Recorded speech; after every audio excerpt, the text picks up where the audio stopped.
I don't even know what it is. It looks like horror film meets firewood meets chainsaws. That comes out, and then that extends the handle.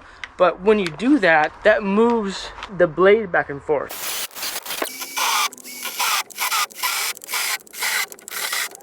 What do you think?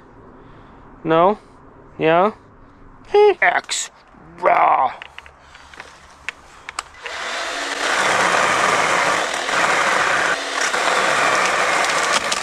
Oh, there it goes. Nice.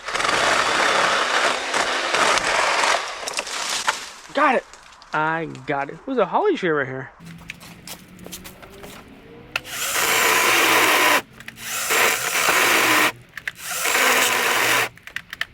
Would you buy it for your cousin that you don't like just to have him use it and then laugh at him later? I think it's too much wood for it to handle. Wink.